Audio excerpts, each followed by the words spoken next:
to thank and then to introduce the Las Vegas chapter, our host chapter. Please come on out. If I don't, Alan Aliberti can. All righty! Woo! That's what I'm talking about. Yes, indeed.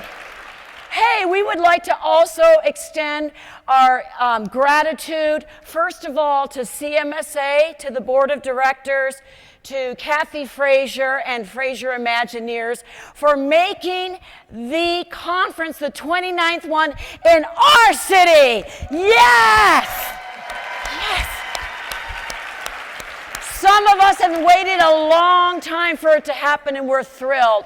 I also want to acknowledge our chapter and the many volunteers that we have. Stand up and be acknowledged, finally. Woo!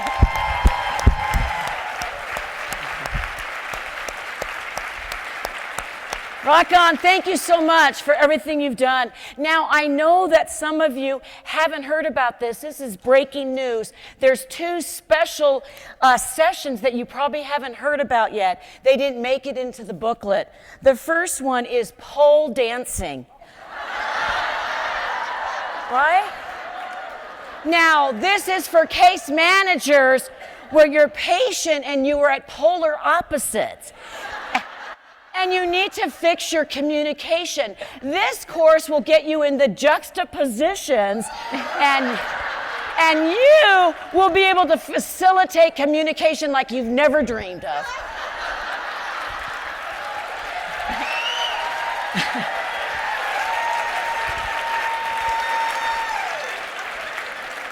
Now, if that class doesn't attract you, how about this one? Craps 101. As case managers, we wade through piles of this, sometimes in the same day. This class will help you repurpose that crap and cultivate it into new opportunities.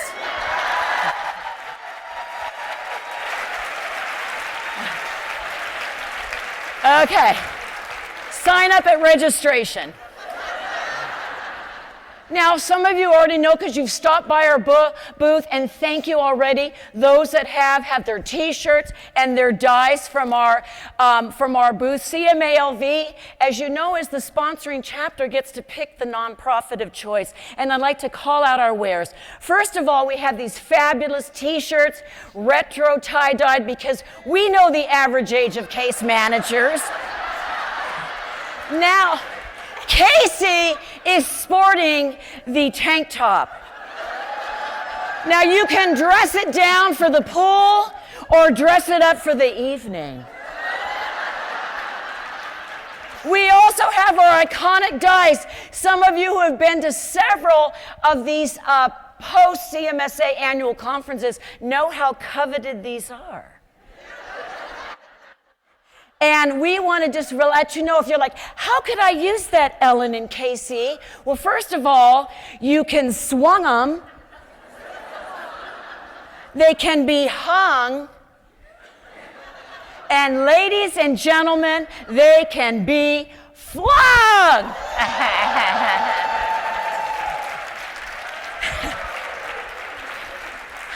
Woo! Oh, you gave a shirt out? So come by our booth. We're right outside of registration, right outside the expo hall. She's the one that's lit, but I feel that way, right? So our dice are $10. Our T-shirts are $20 while they last.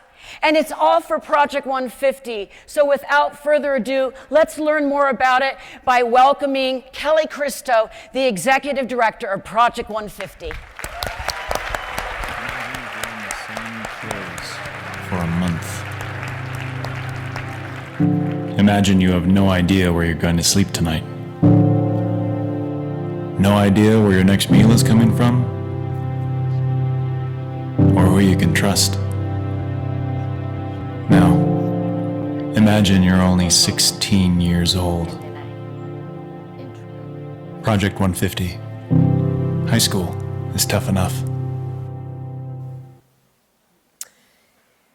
First of all, let me say thank you for allowing me to be here today to talk about Project 150 and the work that we do here in Southern Nevada. Project 150 was started 8 years ago when our co-founders learned of 150 high school students that were homeless at Rancho High School. Over the Christmas holiday break, the students went to the counselors and principals at the high school and asked how they could get food over the holiday break until they came back to school. So our two co-founders, Pat and Dawn, decided to load up some vans of food, brought Thanksgiving and holiday meals to these students and fed them.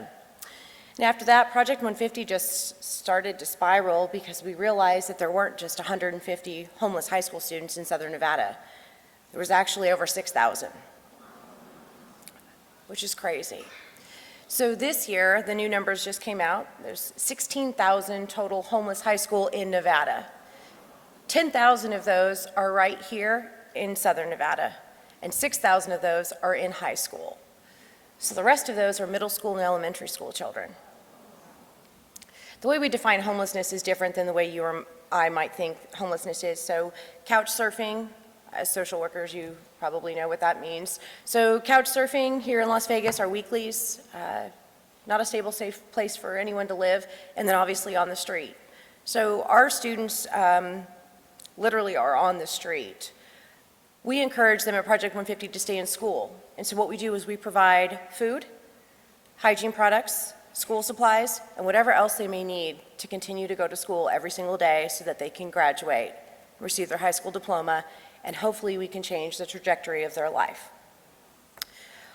We operate out of a very small building here in Southern Nevada, and we deliver to the schools directly. So we are out in the community every single day, even through the summer. We cater to the high school students that are attending summer school. Those that are on breaks, we also have a boutique where they can come shop for clothing. It's all free. So the food we deliver is dropped off to 61 local high schools here in Southern Nevada every single week. The boutique operates Monday through Friday and provides clothing, food, and hygiene kits, school supplies, so any student with a high school ID can come in and shop, get clothes for free. The only way that we can do this is with the support of our community and raising money.